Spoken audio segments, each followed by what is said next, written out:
Voilà, donc j'ai lancé l'enregistrement. Je ne sais pas si ça a marché, hein, mais bon, en tout cas, j'ai tenté. Bien. Donc, je poursuis de manière. Bon, à nouveau, hein, les slides seront mis sur le site. D'accord. Pas d'autres propos? Non, c'est bon. Alors, je reviens donc à cette question de la régression logistique. Donc, normalement, vous devez avoir sous les yeux les slides. Et donc, je recommence en évoquant le fait que dans la régression logistique, ce qui diffère par rapport à ce qu'on a pu faire en régression linéaire, c'est le fait que la variable qui nous intéresse est une variable qui peut prendre que deux valeurs, 0 ou 1. Alors, ça pourrait être codifié autrement, mais nous, on prendra 0 et 1 pour nous simplifier la vie. Donc, en tout cas, c'est une alternative. Donc, différents cadres dans la vie réelle existent où on va avoir l'importance de pouvoir modéliser comme ça des 0 et 1, et on va essayer de modéliser ces 0 et des 1 par rapport à des données extérieures, des données exogènes. Et ça pourrait être, par exemple, hein, je l'ai souvent évoqué, être un client fiable ou pas pour une banque qui vous a prêté de l'argent. Et ça peut se faire en fonction de plein de variables explicatives possibles qui dépendent de votre salaire, de votre lieu de résidence, de votre âge, etc. De plein de choses. Et donc, c'est typiquement ce qu'on va faire, ce que feront les banquiers et les assureurs dans des méthodes de type scoring. Mais ça peut être aussi d'autres domaines, comme des domaines pharmacologiques ou biologiques, hein, où on va regarder avoir ou pas une maladie en fonction de plein de choses. Avoir dosé un médicament, hein, la réussite ou pas d'un médicament. Enfin, voilà. Alors, une nouvelle fois, ce qu'on va faire, c'est qu'on va travailler sur un échantillon et on va dire qu'on a Y1, YN qui sont des 0 et des 1. Donc, c'est ça qui est observé. Hein. Vous avez des 0 et des 1. Et puis, vous avez des variables explicatives. A priori, on va supposer qu'on en a P, comme on l'a toujours fait. Et qui peuvent être quantitatives ou qualitatives. Alors, comme on l'a déjà fait, hein, qualitative, ça veut dire que vous allez par exemple prendre 3 types d'antibiotiques pour votre maladie, donc 3 types différents de formules, 3 formules chimiques différentes. Donc, ce sont des variables qualitatives.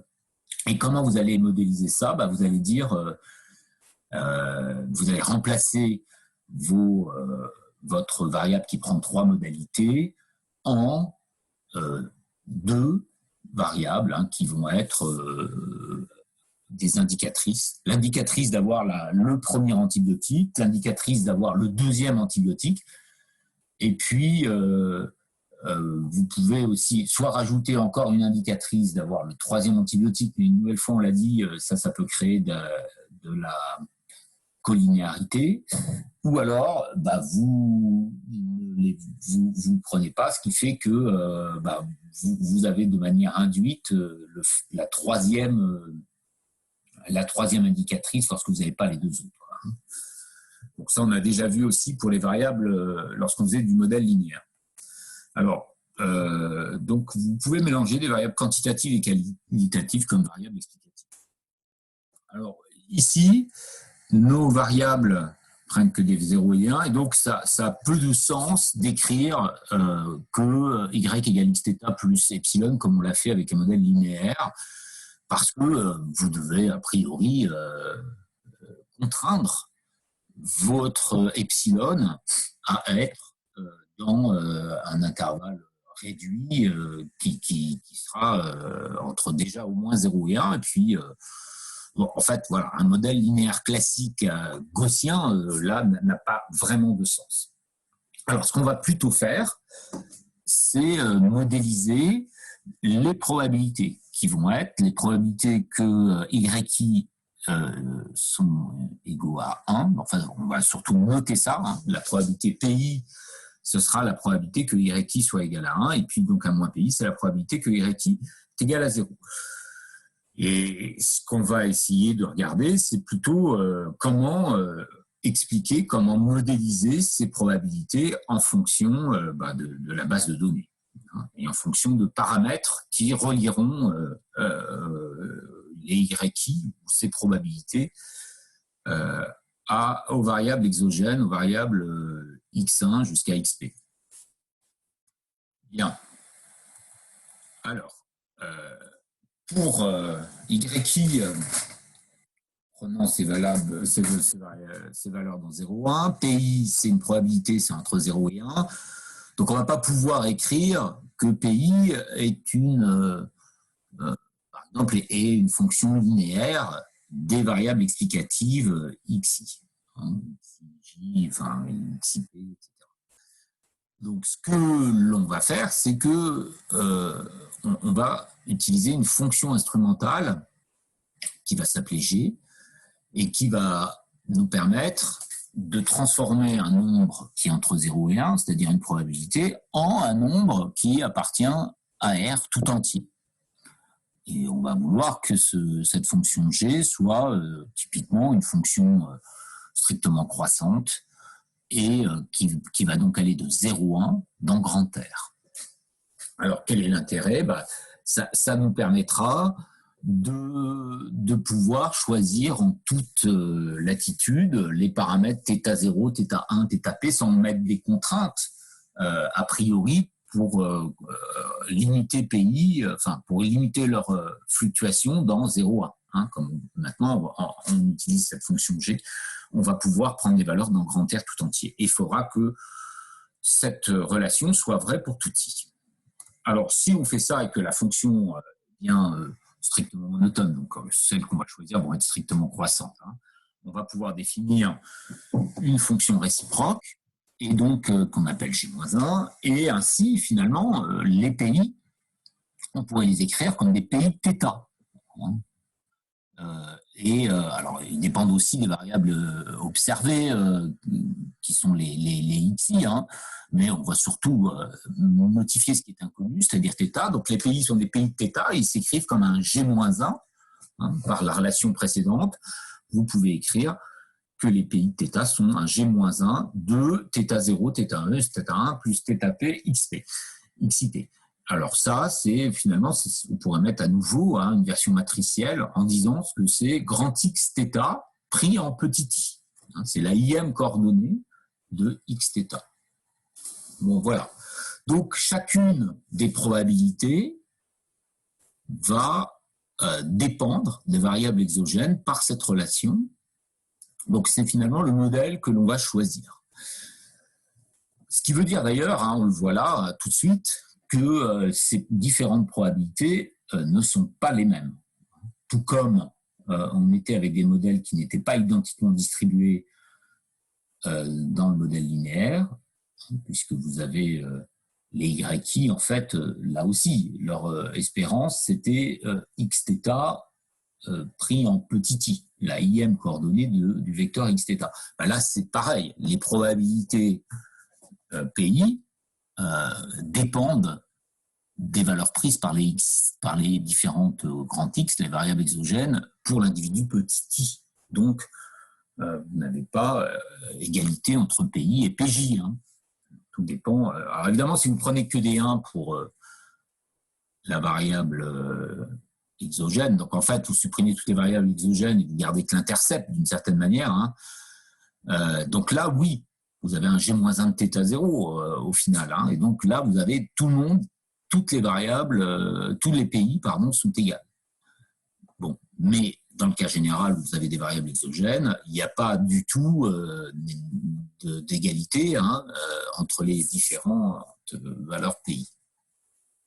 Alors, comment choisir la fonction instrumentale G, ou G-1 ? Donc, G-1, on avait dit que G, elle allait transformer quelque chose qui était dans 0,1 en quelque chose dans R. Hein. Donc, ça va de 0,1 dans R. À l'inverse, chez moins 1, ça va transformer quelque chose qui est dans R en quelque chose dans 0,1. Donc, on pourrait prendre, ça vous connaissez un peu des choses qui transforment R dans 0,1, ce sont typiquement des fonctions de répartition. Donc, les modèles souvent utilisés, ça va être la fonction probit. Alors ça, c'est la fonction de répartition d'une loi normale 0,1. La fonction logit, donc ça, c'est en fait une autre fonction de répartition pour une autre loi qui est beaucoup moins usitée, qui est la loi logistique. Donc, comment la retrouver, hein, là, vous avez la fonction de répartition, vous l'avez dans le probit. Donc, vous savez que vous pouvez la dériver et vous tombez sur la densité. De la même manière, vous pouvez dériver cette deuxième fonction de répartition, celle du logit, hein, pour tomber sur la densité d'une loi logistique. Alors, vous voyez bien, hein, cette deuxième loi logit, hein, elle a bien les vertus demandées. Hein. En moins l'infini, ça tend vers 0, parce que vous avez l'exponentielle de moins l'infini divisé par 1, en gros. Et puis, en plus l'infini, c'est équivalent à exponentielle sur exponentielle, donc ça fait 1. Et c'est bien une fonction croissante, ce que l'on peut voir en réécrivant, par exemple, sous la forme 1 moins 1 sur 1 plus x, enfin voilà. Et en dérivant, on voit tout de suite que c'est une fonction strictement croissante. Donc, cette deuxième fonctionnelle, qui est moins habituelle, elle a bien les vertus demandées. Elle est en plus très accessible et plus manipulable que la première, parce que vous avez des formes explicites, et en particulier, vous avez G-1, mais vous avez aussi G de P, qui est le log de P sur 1 moins P. Donc, ça fait bien ce qu'on veut. Hein. Lorsque P appartient à 0,1, log de P sur 1 moins P, ça appartient à grand R tout entier. Parce que si P est plus petit qu'un demi, finalement, ici, vous allez avoir quelque chose de plus petit qu'un demi divisé par quelque chose de plus grand qu'un demi, donc ça va faire quelque chose de plus petit que 1. Donc vous allez avoir des nombres négatifs. Et puis si P est plus grand qu'un demi, là vous avez des nombres plus grands que 1, donc le log va être positif. Et donc vous pouvez obtenir des nombres dans grand R pour n'importe quel P. Et lorsque P tend vers 0, vous tombez vers moins l'infini, et lorsque P tend vers plus 1, vous tombez vers plus l'infini. Donc ça, c'est une deuxième fonction instrumentale qui est dite logit et qui est d'ailleurs la plus utilisée de tout temps parce qu'elle a ses formes explicites et elle a d'autres vertus également.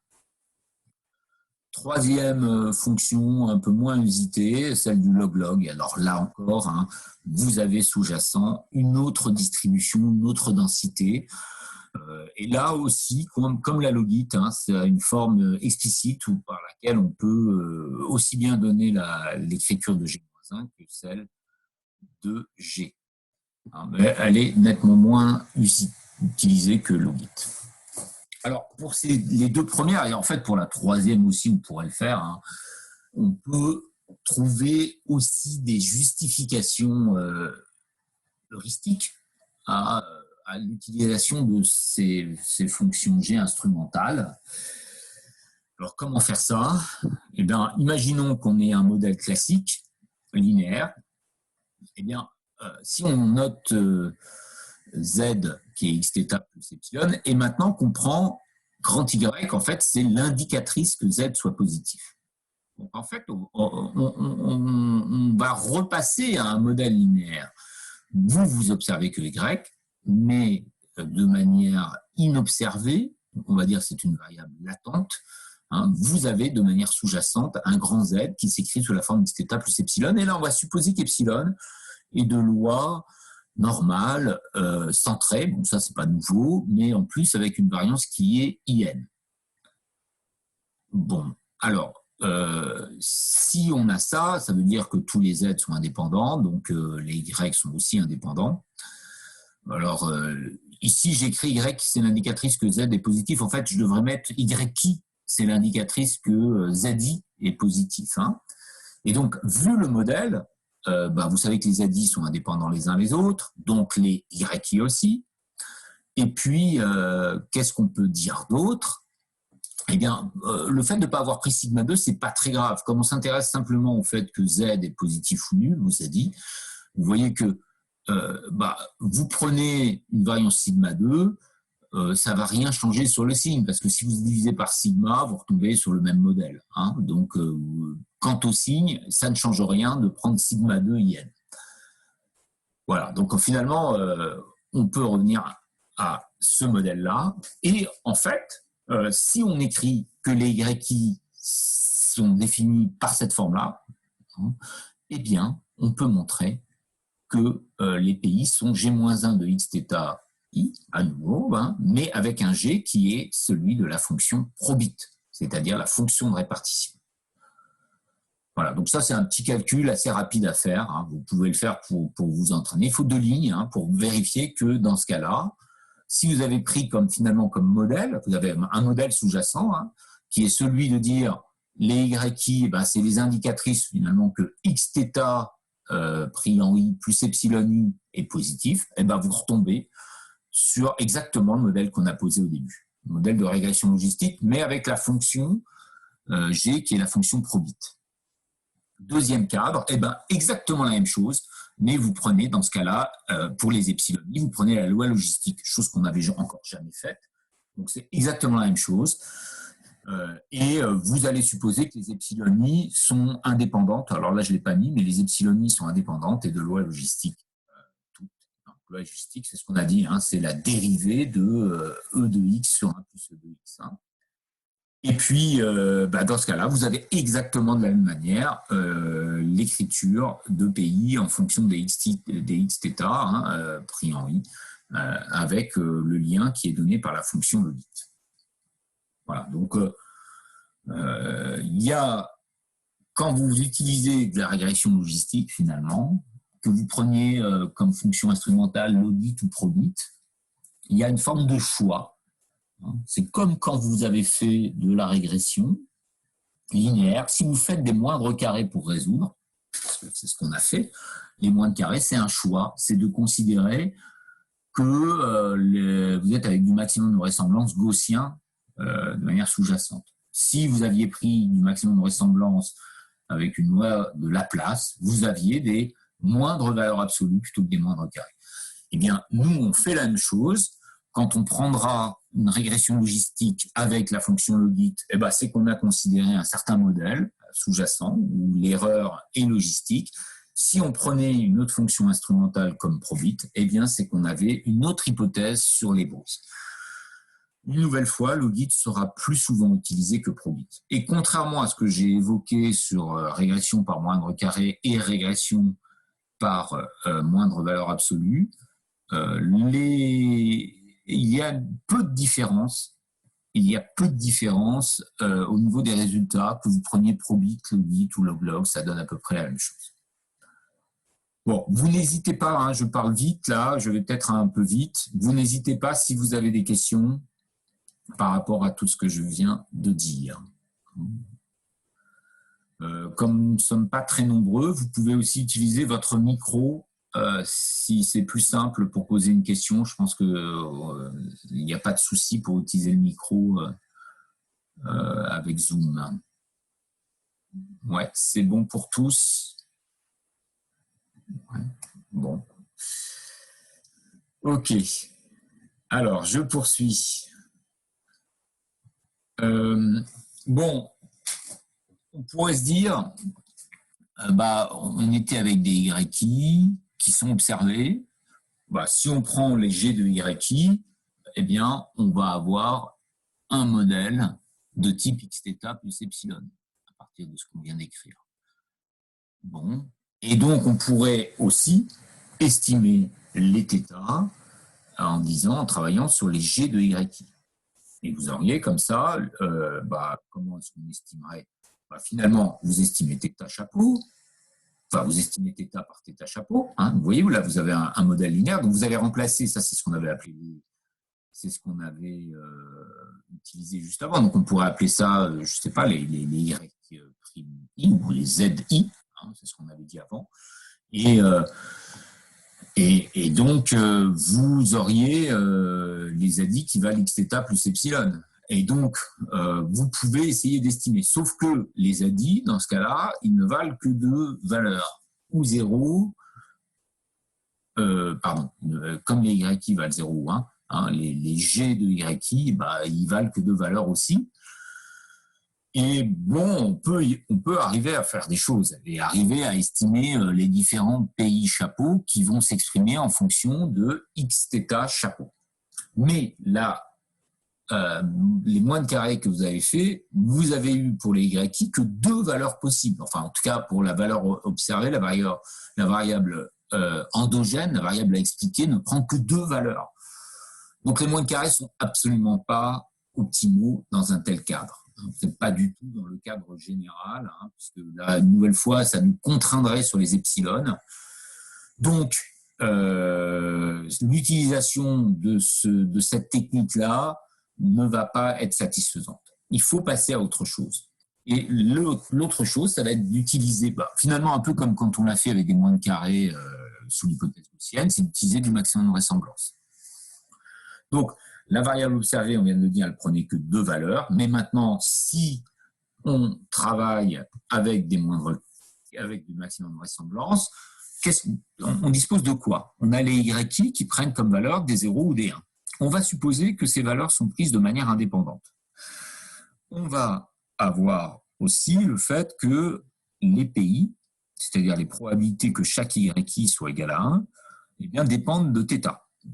Donc finalement, comme tout le monde est indépendant, on sait écrire ça. Ça ressemble comme deux gouttes d'eau à ce que vous faisiez pour des variables de Bernoulli, quand vous voulez estimer le paramètre d'une variable de Bernoulli par maximum de vraisemblance.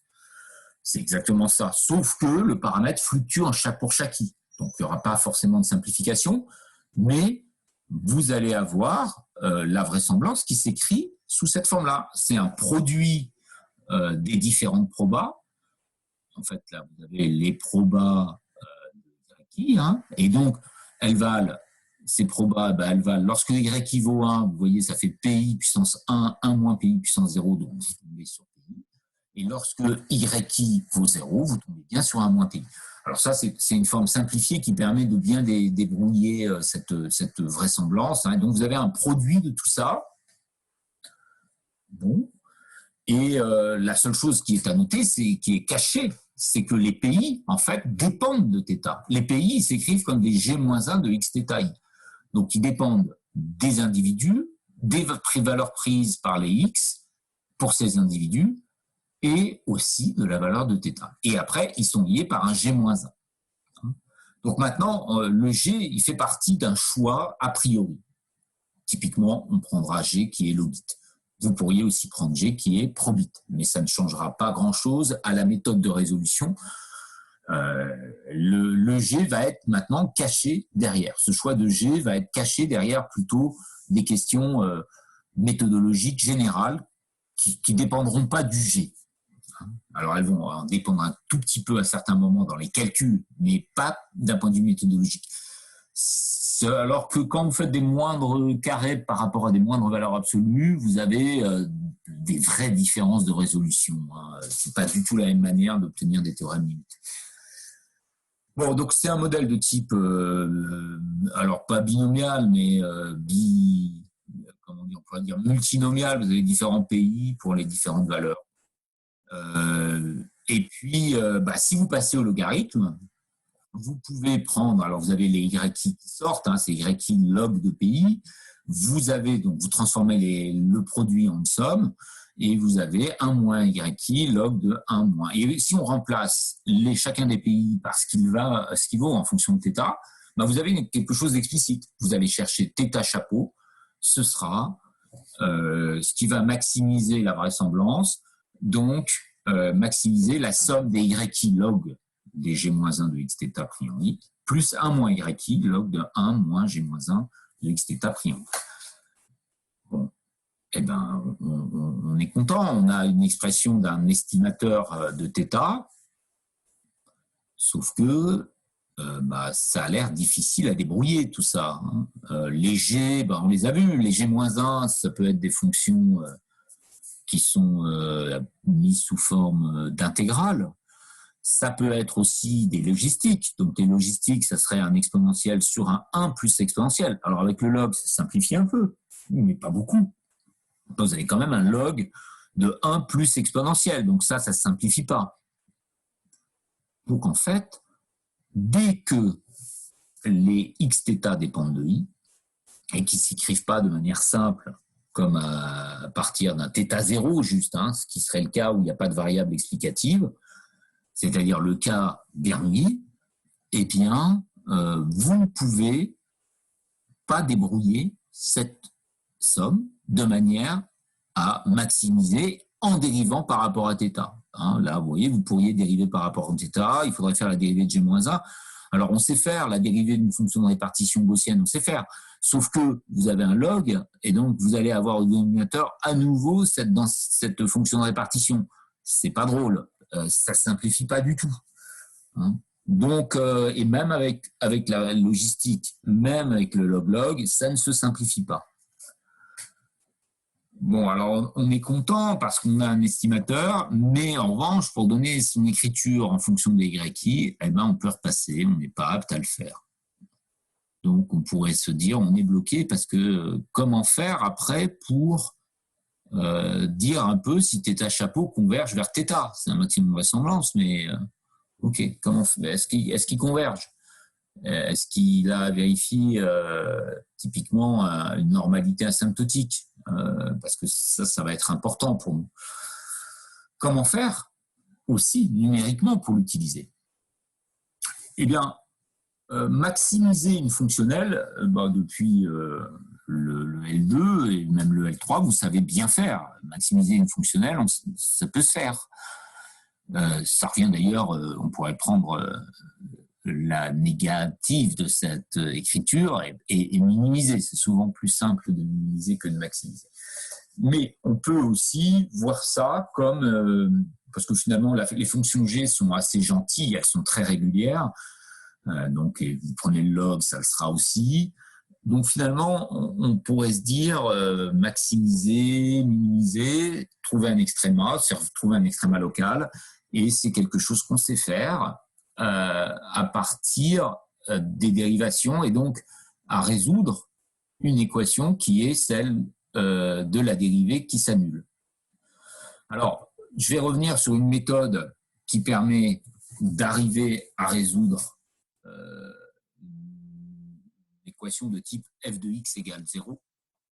Alors, f pourra être univarié. Je vais vous faire l'écriture de la méthode dans le cas univarié, mais après, on l'utilisera dans le cas multivarié, puisqu'a priori, θ, c'est un vecteur de taille p plus 1.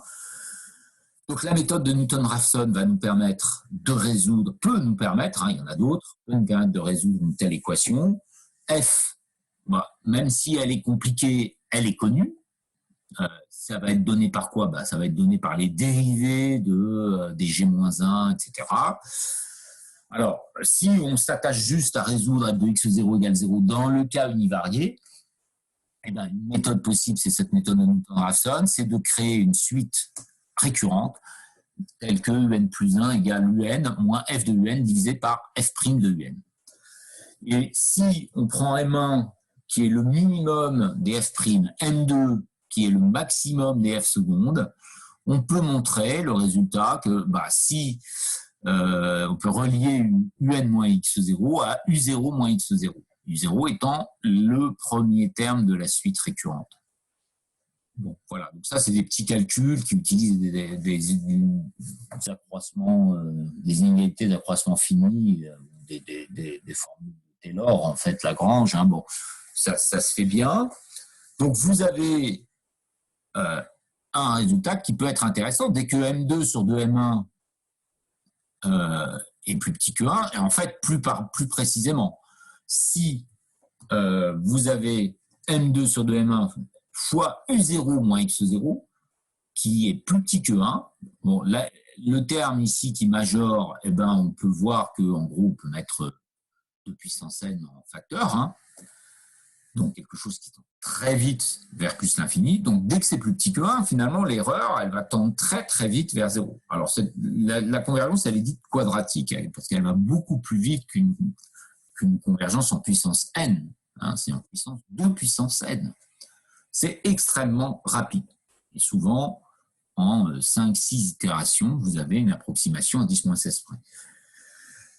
Mais quand même, il faut choisir U0 suffisamment près de la valeur qui nous intéresse, c'est-à-dire le U0 qui minimise la fonction, ou qui est une racine de l'équation, pour que on ait bien cette condition M2 sur 2M1, U0 moins X0 soit plus petit que 1. Donc ça demande d'être suffisamment près dès le début, ça demande de calculer M1 et M2 pour être sûr de converger. Bon, en général, on ne se pose pas tous ces problèmes et il y a une bonne convergence quand on utilise cette méthode dans le cadre de la régression logistique.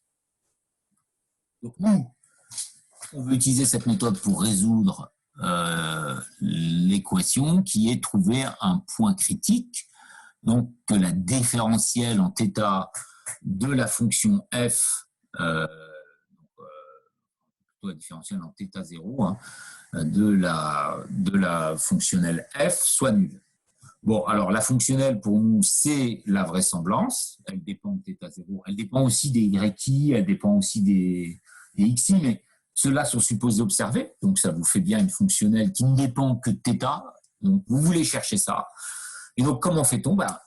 On veut résoudre cette équation de taille P plus 1, même méthode que précédemment, sauf qu'on la rend multidimensionnelle, et on va ainsi définir une suite récurrente. On va partir d'un θ0, et puis on va itérer. On pourrait prendre 0, 0, 0, pour le θ0.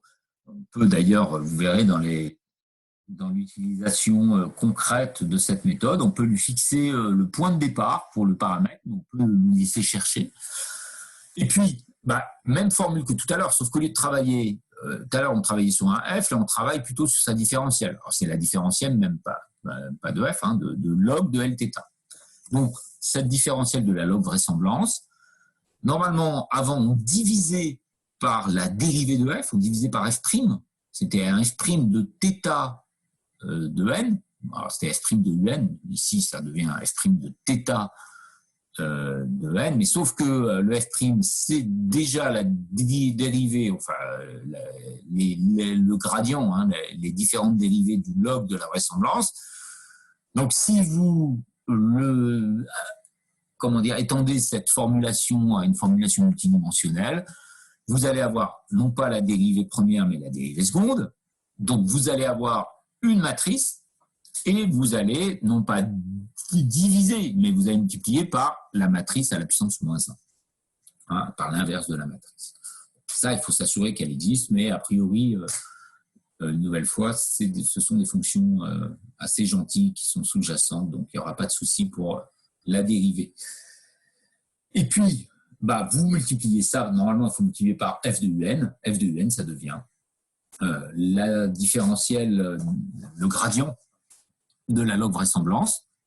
Et là, vous voyez que vous la prenez en θn, et vous aviez θn ici aussi. Et ça vous permet de définir le θn plus 1. Donc, la méthode ici de Newton-Raphson a été étendue au multidimensionnel pour trouver des solutions de notre équation de maximisation en fait de la vraisemblance et donc d'égalité, de nullité de sa différentielle.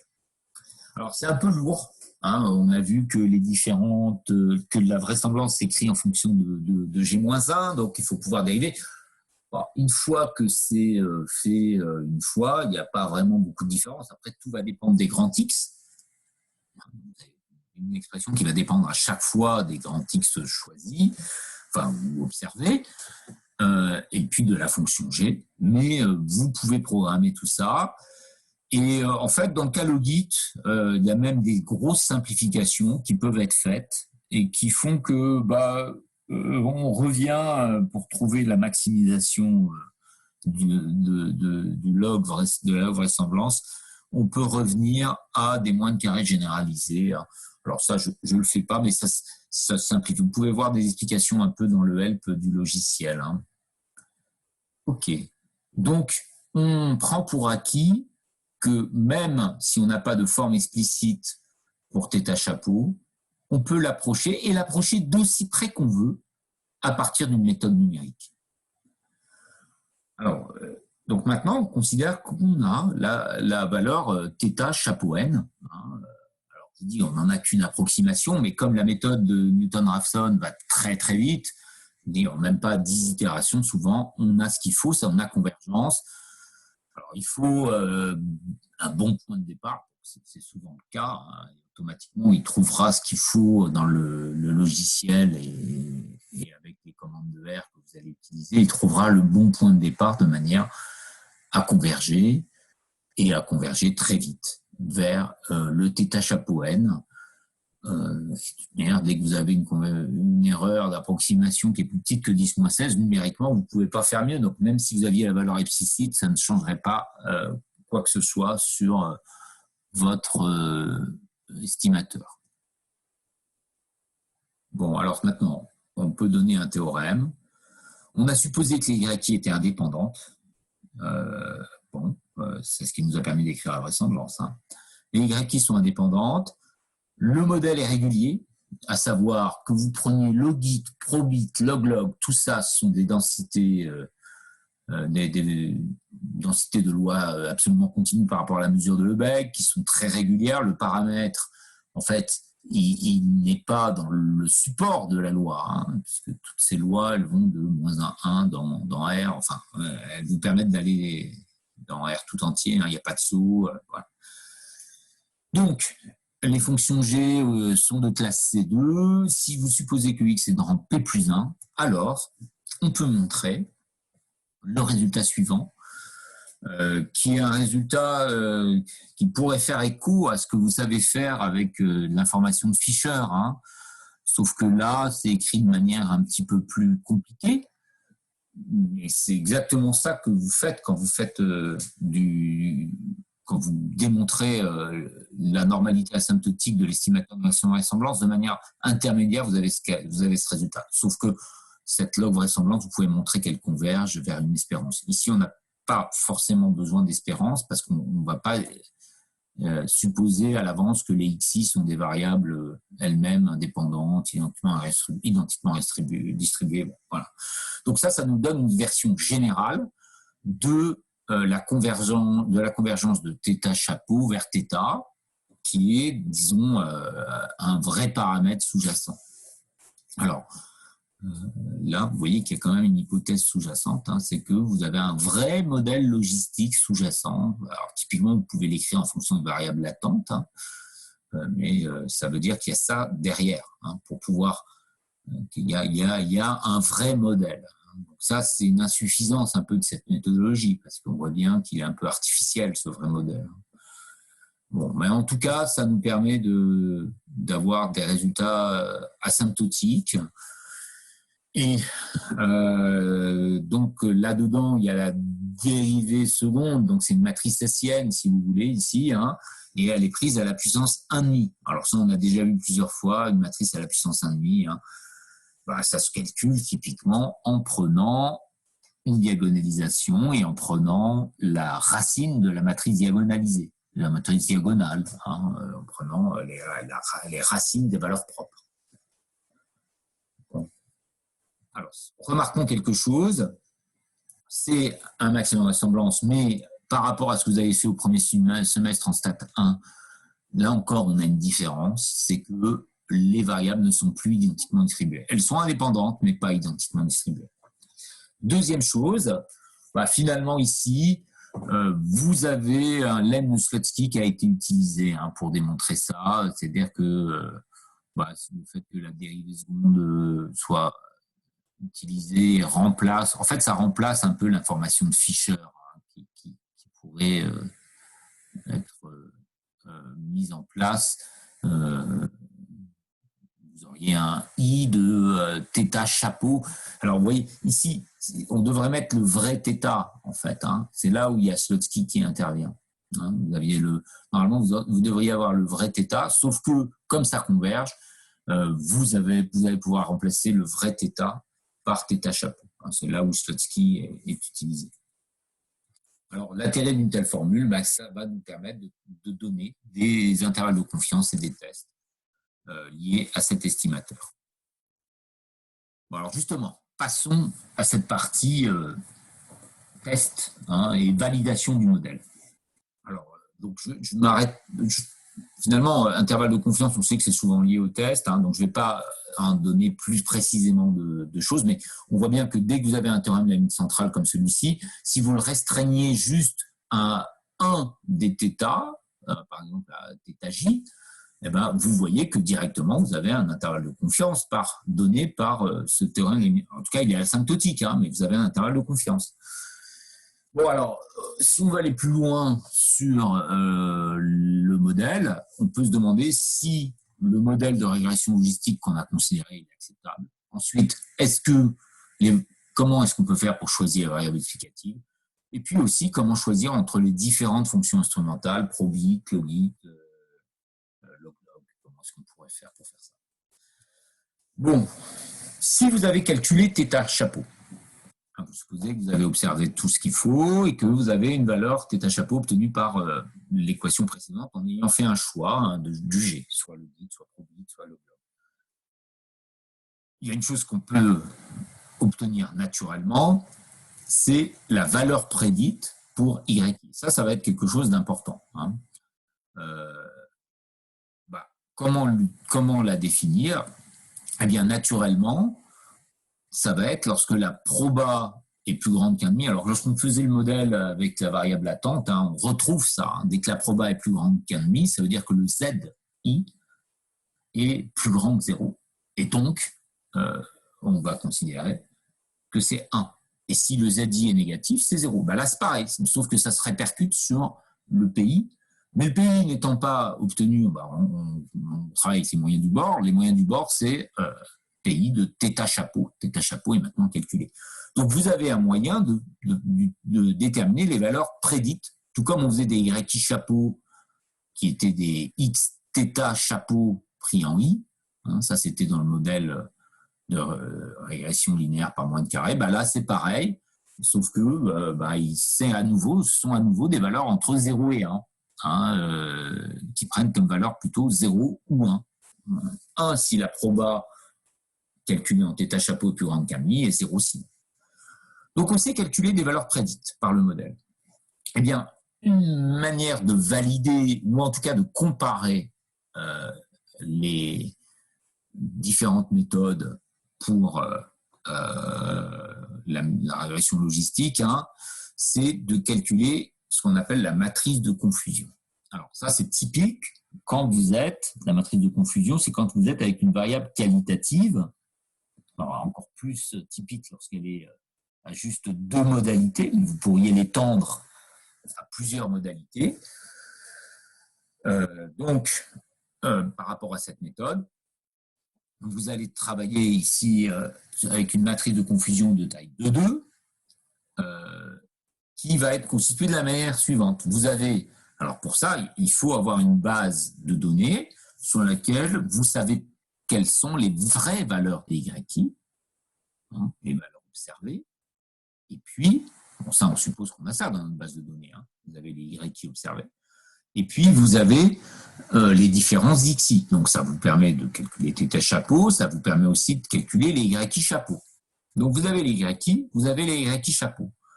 Et donc, ce que vous allez faire, c'est cette matrice de confusion, c'est de mettre dedans le pourcentage des YI pour lequel vous avez les YI chapeau qui valent 1, donc on a prédit 1, et qu'en réalité, les YI valaient bien 1. Donc, vous mettez ce pourcentage-là. Alors, vous pouvez le faire en pourcentage, vous pouvez le faire en effectif, c'est aussi possible, ça revient un peu même. Souvent, en pourcentage, c'est quand même plus visible. Donc, vous regardez le pourcentage, la fréquence de cas où vous n'êtes pas trompé, c'est-à-dire que vous aviez en réalité 1 et vous avez prédit 1. Et puis, ici, sur l'autre diagonale, sur la diagonale, le deuxième nombre, donc finalement, c'est une matrice de 2. Vous avez la deuxième terme de la diagonale, c'est vous aviez en réalité 0, puis vous avez prédit 0. Et puis, les termes qui ne sont pas sur la diagonale, ce sont les termes pour lesquels il y a eu un problème, il y a eu une erreur. Alors, typiquement, vous avez prédit 0, mais c'était 1. ou vous avez prédit 1 et c'était 0. Alors, ces valeurs, elles ne sont pas symétriques. Lorsque vous travaillez avec des médicaments, ce n'est pas la même chose de prédire qu'on est malade alors qu'on n'est pas que de prédire qu'on n'est pas malade alors qu'on est. Cette deuxième erreur est beaucoup plus grave. C'est beaucoup plus grave de ne pas dire qu'on est malade alors qu'on l'était. Donc, vous n'avez pas forcément le même poids à donner sur les erreurs. Alors, bon, cette matrice de confusion, telle qu'elle, vous allez obtenir des valeurs, mais ça ne vous permet pas de dire si la méthode est bonne ou pas, si vous avez bien choisi les variables ou pas, parce que comment vous allez dire, à partir de quel niveau vous allez dire la méthode est bonne. C'est-à-dire, si vous avez 70% de bonnes prédictions et puis 30% de mauvaises, qu'est-ce que vous allez dire? Est-ce que ça va ou pas? Donc, c'est tel quel, prise en valeur absolue, les valeurs de matrice de confusion ne sont pas très intéressantes. En revanche, elles permettent de comparer par exemple à d'autres méthodes. Si vous avez une autre méthode, alors il y en a certains qui vont le voir, les modèles de type arc de régression permettent de faire aussi de la prédiction de valeurs qualitatives, de variables qualitatives qui prennent 0 ou 1 comme valeur. Mais vous pouvez donc comparer une méthode de régression logistique à une méthode de forêt aléatoire ou autre, à partir de matrices de confusion prises sur la base de données. Mais vous pouvez finalement aussi essayer de sélectionner des variables ou sélectionner un meilleur modèle en prenant différentes bases d'apprentissage. Alors, qu'est-ce que c'est ça? Vous avez dû déjà le voir sans doute en analyse de données pour ceux qui suivent ce cours. C'est que vous aviez votre base de départ avec N données, N individus, vous pouvez la découper. Vous découpez en ce qu'on appelle des bases d'apprentissage et des bases de test. Donc, ça veut dire que vous apprenez votre modèle, par exemple, sur 2 tiers de la base, et puis sur le dernier tiers, vous allez le tester. Bon. Donc, vous apprenez en prenant, par exemple, les P variables qualitatives, les P variables explicatives. Et puis après, vous pouvez choisir certaines d'entre elles plutôt que toutes les prendre. Et puis, donc vous apprenez sur le modèle d'apprentissage, et puis après, sur le test, dans tout ça, vous connaissez les vraies valeurs des Y. Sur la base test, vous pouvez utiliser des matrices de confusion pour comparer les modèles que vous avez choisis. Et ça, j'ai dit, vous prenez 2 tiers, 1 tiers, parfois on dit 90% pour l'apprentissage, 10%. Il n'y a pas vraiment de norme. Ce qu'il faut, c'est qu'il y ait suffisamment de monde pour pouvoir faire la base de test, pour pouvoir utiliser la base de test. Donc, souvent, on aime bien qu'il y ait au moins plusieurs dizaines, voire plusieurs centaines sur une base de test. Donc, souvent, la base d'apprentissage s'en déduit. Mais donc, voilà, là, vous pourrez utiliser la matrice de confusion pour comparer différents choix de variables explicatives ou différentes méthodes. Bon, mais ça ne nous permet pas quand même de dire si une variable était de tester, par exemple, la significativité d'une variable, comme on a pu le faire avec du moindre carré ordinaire. On savait faire ça avec des tests de Student ou des tests de Fisher si on s'intéresse à plusieurs variables. Donc, ce sont plutôt des tests qui vont nous permettre de faire ça. Et ces tests vont assez naturellement découler des méthodes qu'on a utilisées. Alors, le premier type de test, ça va être un test de rapport de vraisemblance. Alors, dans les corrections d'exercice, on en a parlé des tests de rapport de vraisemblance. Ils découlent d'une méthode par maximum de vraisemblance et ils permettent de tester sur les paramètres finalement. Alors ici, je l'ai écrit adapté à notre problématique, mais d'une manière générale, ce sera de dire que le vecteur θ appartient à un grand θ0, à un ensemble de paramètres, et H1, le modèle est complet, c'est pour le test du rapport de vraisemblance, on prend θ appartient à Rp plus 1 tout entier, privé de θ0. Donc, en fait, comme la mesure de θ0 est égale à 0 dans Rp plus 1, finalement, ça reviendra à prendre n'importe quel modèle. Voilà. Donc, ça, c'est l'idée sous-jacente du test de rapport de vraisemblance. Et donc, il se fonde sur l'obtention, la connaissance d'un maximum de vraisemblance. Alors, comment est-ce qu'on pourra l'utiliser? Si jamais vous voulez, par exemple, valider que la première variable x1, disons, est bien une variable significative, c'est ce qu'on savait faire avec un test de student, vous pouvez utiliser un test de rapport de vraisemblance. Alors, par rapport à ce que j'ai écrit là, vous choisissez m égale 1, vous considérez i1 égale 1, et donc vous allez tester si θ1 égale 0 ou θ1 finalement n'a pas à être pris égal à 0. Donc, c'est finalement un test sur un seul paramètre du modèle. Et ça revient à tester la significativité de votre variable x1.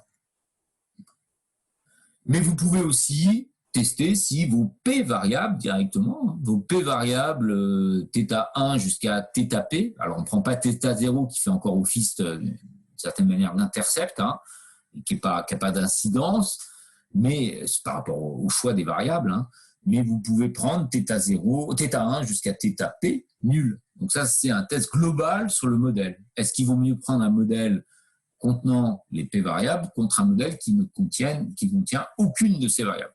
Donc tout à fait l'équivalent du test de Fisher global en moindre carré. Vous pouvez faire ça avec un test de rapport de vraisemblance en régression logistique. Bon, alors, finalement, la statistique de test qu'on considère, c'est celle générique du modèle de maximum de vraisemblance, du test de rapport de vraisemblance. C'est on maximise la vraisemblance sous H0 et on divise ça par la maximisation de la vraisemblance sous H. Et ça revient à travailler sur on peut prendre le log de ça, ce qui va faire une log de vraisemblance moins une log de vraisemblance, parce que c'est un log d'un rapport, et souvent on préférera travailler sur la log de la statistique de vraisemblance, du rapport de vraisemblance, et même moins de log. Voilà, donc ça peut se calculer. On a fait des exemples concrets dans les exercices. Alors ça c'est obtenu à partir de cette expression de la vraisemblance qu'on a su utiliser. Donc, finalement, si les YI sont bien indépendantes les unes des autres, comme le modèle est régulier, eh bien, ce qu'on sait faire dans le cadre identiquement distribué peut être encore valable ici, dans le cadre non identiquement distribué. On n'oublie pas ici les YI ne sont pas identiquement distribués, mais ils sont indépendants. Les modèles sont réguliers, les modèles sous-jacents sont réguliers. Ce sont des modèles de type binomiaux ou Bernoulli, mais avec des fonctions G qui sont induites, qui sont suffisamment régulières. Donc, c'est bien régulier.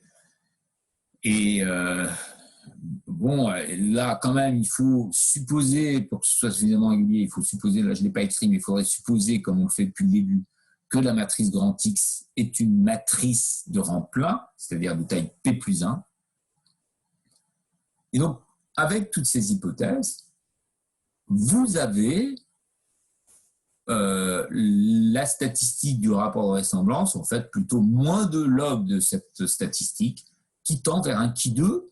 Alors, quel est le nombre de degrés de liberté du chi 2? Eh bien, c'est P plus 1 moins M. Alors, qu'est-ce que c'est que le moins M, M, c'est le nombre de paramètres que vous testez. Typiquement, quand vous n'avez qu'un seul paramètre à tester, M vaut 1. Et puis, M peut aller jusqu'à P si vous testez tous les paramètres, sauf évidemment θ0. Et voilà, asymptotiquement, vous avez une loi du chi 2 qui apparaît. Alors, d'un point de vue, d'un point de vue maths, d'où ça vient, eh bien, c'est lié, la log vraisemblance, quand vous l'écrivez, une vraisemblance, c'est un produit, donc vous allez faire intervenir des moyennes empiriques, en fait, quand vous passez au log. Moins de log, vous allez obtenir des moyennes empiriques Et les moyennes empiriques, il y aura des carrés, donc il va y avoir des qui vont intervenir. Bon, si jamais P égale 0, alors ça revient pas complètement totalement sur le test de Neumann-Pearson, mais le rapport de vraisemblance, Neumann-Pearson, ça serait testé P égale 1,5 contre P égale P0 contre... alors ici, attention, hein, je mélange les choses. P ici, c'est le nombre de variables explicatives. Donc, en fait, c'est dans le cadre Bernoulli, vous placez dans le cadre Bernoulli, finalement. Hein. Donc, on revient à un test du rapport de vraisemblance dans un cadre bien connu, qui est celui de variables indépendantes et identiquement distribuées. En fait, c'est ça qui est mis. Et là, vous pouvez aussi aller même vers un test de Neumann-Pearson où vous testez le θ0, hein, ce qui revient à une sorte de P0, d'ailleurs. Et vous testez s'il vaut quelque chose contre il ne vaut pas quelque chose. S'il vaut 0,5 contre il vaut 0,7, par exemple. Hein. Vous êtes capable de faire ça, et ça, c'est Neumann-Pearson. Hein. Bon, je m'arrête 2 secondes pour voir si vous avez des questions. Alors, est-ce que tout va bien? C'est compréhensible? C'est un peu compliqué, là, hein, mais vous allez voir, dans les logiciels, c'est un peu transparent. On ne voit pas... Les tests de rapport de vraisemblance vont servir à faire la même chose que les tests de Student et tests de Fisher, et ça sera transparent. Vous aurez les résultats, il faudra juste avoir en tête qu'il y a des p-values qui ne sont plus celles de tests, qui ne sont plus liées à des tests de Fisher ou de Student, mais à des tests du rapport de vraisemblance. Donc ça sera la même présentation, ça sera le même type de conclusion que vous pourrez tirer, mais il n'y aura plus du student de manière sous-jacente. Voilà, pas de questions, tout va bien? Ok. Alors, on a presque fini. On a presque fini parce que on peut aussi utiliser un autre type de test qui est sous-jacent au fait qu'on a obtenu un théorème de type centrale limite pour θ chapeau. On a un théorème avec une limite qui est la loi normale. Or, ça, c'est la base de ce qui nous permet d'utiliser un test de Wahl. Alors, de quoi s'agit-il? Là encore, vous pouvez tester si certains des paramètres sont nuls ou pas. Et comment fait-on cela? Je reviens sur le théorème limite. Il était là. Vous avez un théorème de taille P plus 1, mais vous pouvez vous limiter à un seul paramètre. Et vous aurez ici une variance asymptotique qui vaut 1. Et ici, en fait, vous calculez cette matrice hessienne, là, vous la calculez comme une seule valeur. Hein. Vous avez que pour une seule valeur son calcul, ce qui revient d'ailleurs à une sorte d'écart type. Hein. Bon, mais vous pouvez faire ça aussi pour plusieurs valeurs choisies. Donc finalement, vous prendrez une matrice extraite là-dedans, hein, qui dépend des différentes θ que vous voulez choisir. Et puis vous aurez comme loi limite toujours une matrice, une loi limite normale, de loi normale, avec standard en fait, hein, de taille M, mais avec une matrice de covariance qui est l'identité. Donc sauf qu'ici, vous avez à gauche, hein, vous avez une matrice extraite à la puissance 1,5, hein, qui jouerait le rôle un petit peu de matrice de covariance asymptotique. Hein. Donc, le test de Wald, il vous permet de faire ça. Et il vous permet de tester si un ou plusieurs paramètres sont nuls. Et la statistique, c'est quoi? C'est de prendre, comme on le ferait avec un test de Wald plus simple, hein, mais c'est de prendre une norme. Et quelle norme? Vous renormalisez par la puissance moins 1. Donc, vous avez ici, c'est une norme liée à un produit scalaire. Le produit scalaire, ça serait avec au milieu une puissance moins 1, ce qui vous permet, vous voyez, si vous mettez une puissance moins 1, vous allez mettre puissance moins 1,5 fois puissance moins 1,5. Et quand vous multipliez par puissance moins 1,5, vous savez que vous tombez sur une loi normale 0,1. enfin 0 IM ou IM. Et donc, des deux côtés, vous allez avoir 0 IM. Et donc, au final, ça vous fait la norme d'une somme de carrés. Et donc, la norme la norme au carré d'un vecteur gaussien de taille M et de matrice de covariance IM. Et ça, c'est un qui2. C'est un qui2 à M paramètres, de M degrés de liberté. Et donc, asymptotiquement, donc notez bien, c'est une nouvelle fois asymptotique. Tout ce qu'on fait là, c'est asymptotique. Les tests student, on avait vu, c'est pas asymptotique lorsque le modèle est gaussien. C'est ici, tout ce qui sera fait ne pourra être qu'asymptotique. Donc là, la statistique de Wahl nous permet aussi de tester les différentes possibilités de significativité de variables, de significativité du modèle tout complet, à partir de cette statistique de Wahl, et qui tend vers un qui2 à M degrés de liberté. Donc M peut valoir P si vous testez le modèle globalement. Voilà. Dernière chose, sélection de modèle. Alors, sélection de modèle, on peut un peu faire, comme on l'a vu, en sélectionnant les variables qui sont significatives. Sauf qu'on a déjà vu qu'il y a une limite à ça, c'est qu'il faut que les p-values, on fasse un choix. Comment on fait ça de manière descendante, on élimine petit à petit les variables qui ont des p-values plus grandes que 0,05. C'est un choix.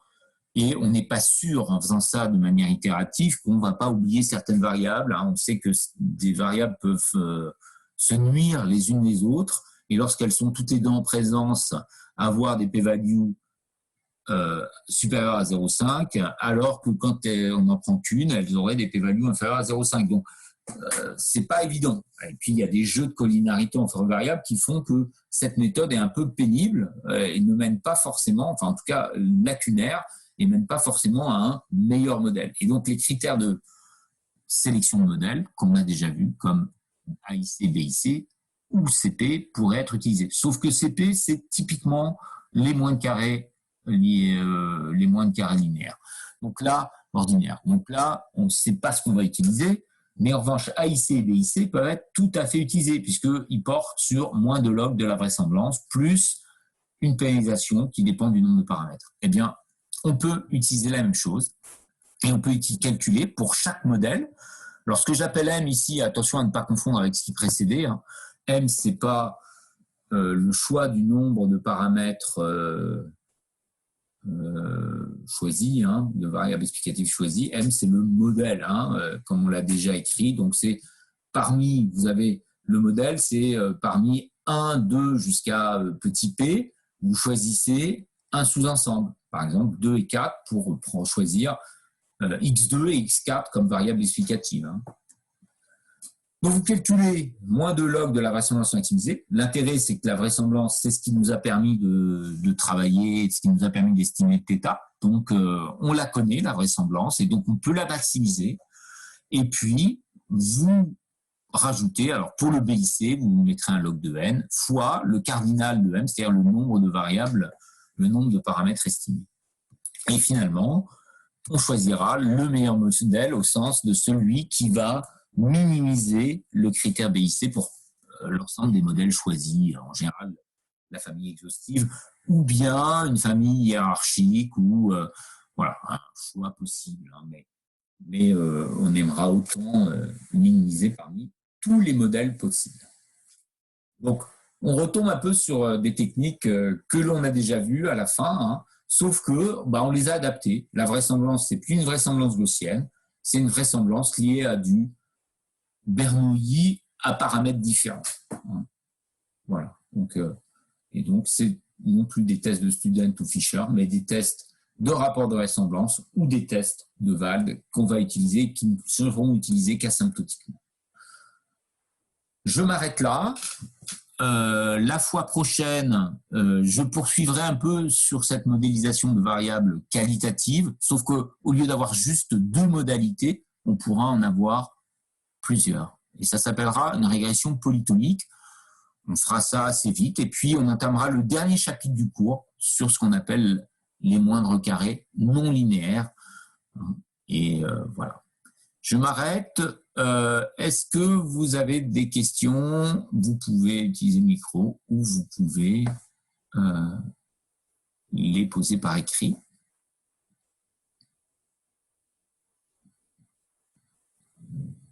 Non, pas de questions. Non, c'est à peu près clair. Donc, je vous enverrai un mail pour vous parler des projets que vous allez avoir. Et puis,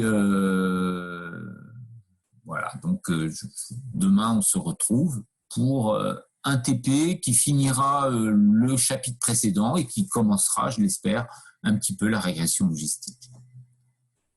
Écoutez, merci beaucoup d'être présent encore. Restez motivés. J'espère que les projets vous feront voir que ce qu'on fait, c'est intéressant et ça sert. Et que vous aurez les bases nécessaires pour pouvoir continuer sur ces thématiques. Bonne journée à vous et à demain pour ceux qui auront le courage. Au revoir.